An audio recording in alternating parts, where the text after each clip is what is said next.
Yeah. I want to review an anime episode. Yeah. Yeah, I sure do.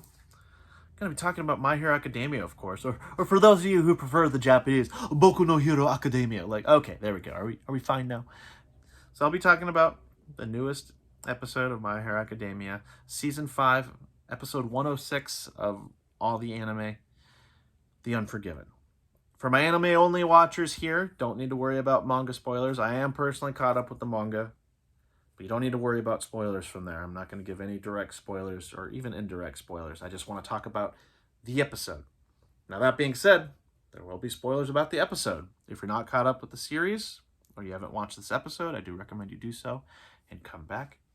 But even before we get into it, welcome to All Day the Geek Way, or welcome back for my other subscribers. If you're new here, welcome. Please join the conversation. If you feel like you want to subscribe, feel free to do so. Give this video a like. It helps with the algorithm, especially because YouTube's algorithm is a little bit wonky.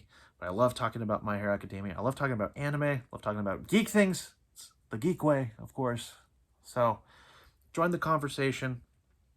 I'm glad to have you here.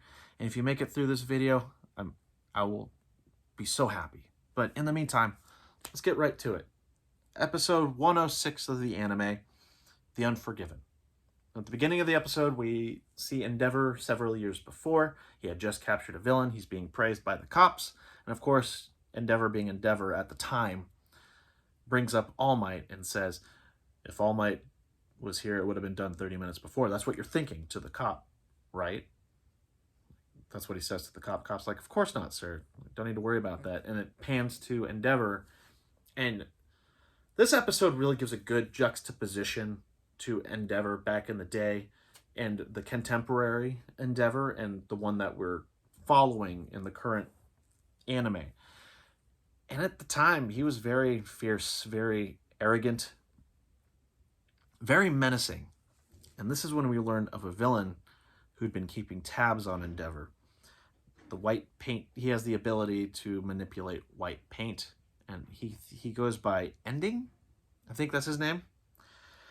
And so when we go into the modern day, Ending's talking about, like, Endeavor, I want you to be the one to, like, take my life.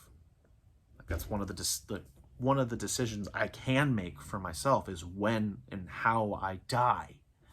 It's very maniacal, honestly. It's very interesting, but the way he goes about this is by capturing Natsu. You just see white paint come from the ground. And before this, he injected himself with that quirk serum, that quirk enhancement serum that we saw in season 3 with Overhaul. No, beginning of season 4, excuse me. And he injects himself with it, and he captures Natsu Todoroki. Well, we see that from the Todoroki house, Endeavor says, we're going to leave. So Bakugo, Shoto, and Midoriya are being sent from the Todoroki house over to back to the dorms. But as they're going to the dorms, we see Endeavor saying, like, hey, I'm going to toughen you guys up. I'm going to make you all better. And Bakugo, of course, has something smart Alec would say, and the driver is the one who is also loud. The driver is, like, just as loud and calls him out, and he looks like Sebas from Overlord. He looks almost identical, but completely different personality. Not nearly as polite, even though he's acting as a good butler for Endeavor. Well, in the middle of it, paint starts going up, the car starts going haywire, and Ending is on the road. And he really wants Endeavor's attention, and Natsu has been captured. Endeavor flies out of the car. He is mad, and you can see that menacing face that's very similar to what we saw at the beginning of the episode. Endeavor is mad that this person is getting in the way. But on the bright side, Endeavor identified him from 7 years ago and said, I think at the time he was a fierce villain. It might have been someone else that he captured, and it was kind of weird how it was presented. I think it was Ending who was captured in that first part of the episode, but it might have been someone else, and then Ending was just like, ooh, that guy. And then he captured Ending. I don't remember how it was. Well, I do remember how it was, but I'm not sure how the anime wanted to portray it. Well, It's really interesting seeing this interaction and seeing Endeavor be pissed and kind of going back to his roots and just wanting to take down this villain. But we also see an Endeavor who's very conflicted. He's not the same person that he was 7 years ago. He's a lot different. And I mean, I'll go into Endeavor later. But when Endeavor's taking this guy on, at the same time, Shoto, Midoriya, and Bakugo, they're leaving the car. The car opens up, the butler unleashes the briefcases that hold their costumes. They go flying in the air, and they put on certain parts of their costumes that help them save people overall. And we get to see the power of Shoto being able to concentrate like the fire in his hand. Same with Bakugo too, and how much he's been improved. And then later Midoriya with Black Whip, how much he is significantly improved compared to after the Class 1A and 1B fights, I guess you can say. But again, Endeavor's pissed, and as he's about to go after the villain, after he's going after Ending, we see Endeavor has a brief moment of hesitation. And in that brief moment of hesitation, he sees his son's face. And he stands there, but all the while, Shoto, Bakugo, Midoriya, they are running headfirst toward the guy. Some cars are flying in the air. Midoriya decides to rescue those. Bakugo is trying to take care of the white lines that he's manipulating, the white painted lines. And Shoto is just running straight toward Ending, using his fire and just no hesitation. He wants to save his brother. And in this episode, this is my favorite portrayal of Shoto so far, because he's not my favorite character. I'm sorry for my Shoto simps. He's not my favorite character. I'm sorry. I like him, but I like other characters more. That being said, he was portrayed fantastically in this episode. My favorite character is Midoriya, and I think he was kind of at the bottom of the totem pole compared to the other three. I think Bakugo was definitely second place, especially when he jumps in to save Natsu from the train that's coming in. But as all of this is happening too, there's that speech from Endeavor in previous episodes saying like, what's he saying? Concentrate your power until when you use it, you do it without thinking. Sort of like when Midoriya uses One for All. He does it without thinking. And this shows how much they've all improved. Like, this speech is being juxtaposed on purpose with what's going on screen and seeing how much they've improved. Like I said, Shoto's display is awesome. Bakugo rescuing Natsu from the train is awesome. Midoriya using Black Whip to help civilians, awesome. And Endeavor is standing there amazed, and he even says to himself, like, oh, and how much you've improved in 1 week. Shoto comes in, takes down Ending, uses the fire on his left side, and then he captures him in ice with the right side, and Natsu is rescued. First thing that happens is Endeavor runs in to hug Natsu, and Bakugo kind of gets caught in between. Endeavor's like, are you hurt? He's like, no.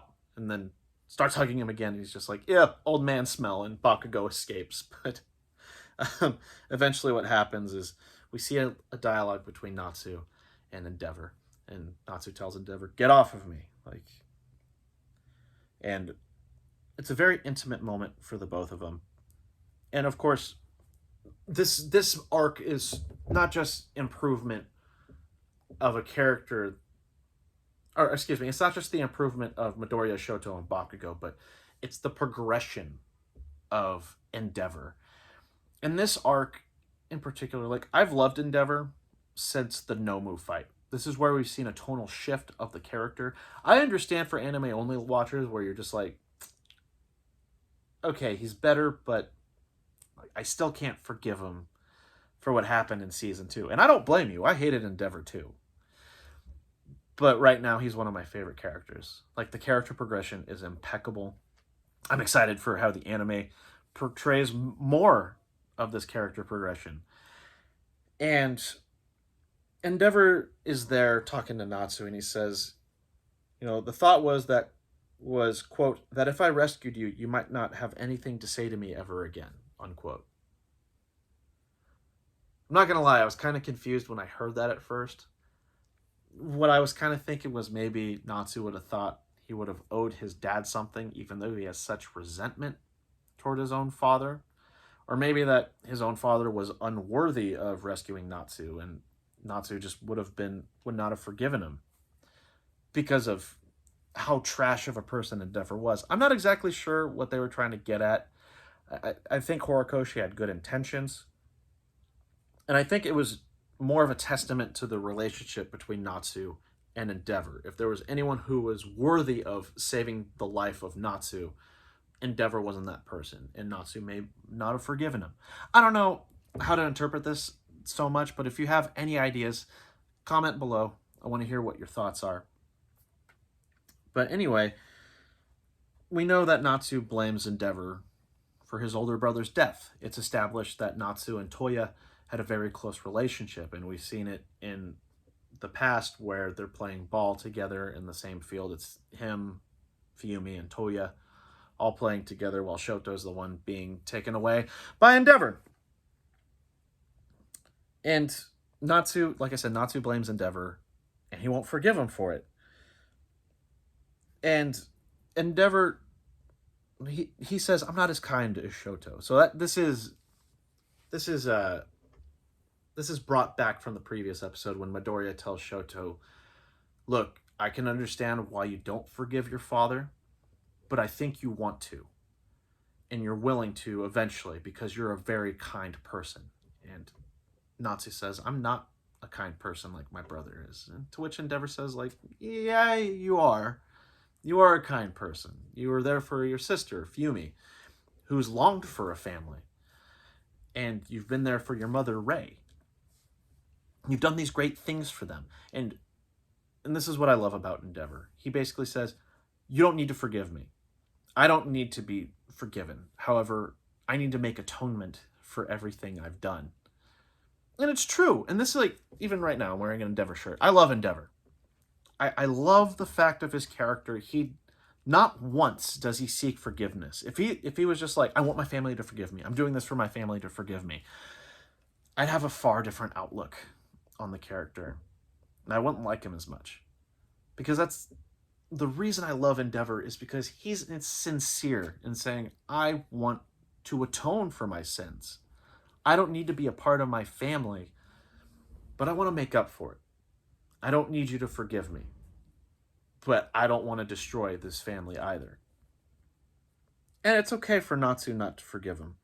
And by the end of it, ending is kind of screaming maniacally, being like, Endeavor, you've changed so much. My goodness, you are not the fierce, arrogant flame. The fierce, arrogant flame is going out. And we see this also referenced in the earlier episodes with that old guy on glass being like, oh, his flames, they have a certain type of darkness, like pointing to Endeavor. And mainly pointing to who he was in the past. Endeavor, not a good person. Again, I don't need to repeat this. But it seems like these villains are pointing out, like, there's something menacing about him that we enjoyed. He's not a, or at least ending is, not the glass guy. It seems like the guy with the glass is just like, yeah, he's not a good person. And this is kind of where it ends the episode before the credits. And after the credits, we see Endeavor has taken the other three back to the dorms. Endeavor's talking to his family and saying, like, Fumi, you've done a lot. Fumi learns, like, oh my god, you were attacked by a villain? He's just like, yes. I've talked to Shoto and I've talked to Natsu about all this stuff. And yeah, we're going to get ready for you to move. And she asks, like, what are you going to do? She's like, I'm going to stay behind. And it's, again, that reference to the dream that he had where the whole family, the whole Todoroki family is together except him. And his atonement is being able to get his family back together and having them be a family. And he doesn't need to be a part of it. Now, and the manga hasn't gone into it either, so this isn't a spoiler. This is speculation purely. I feel as though with the way Horikoshi writes, Endeavor will be forgiven, but we don't know yet. We have no idea.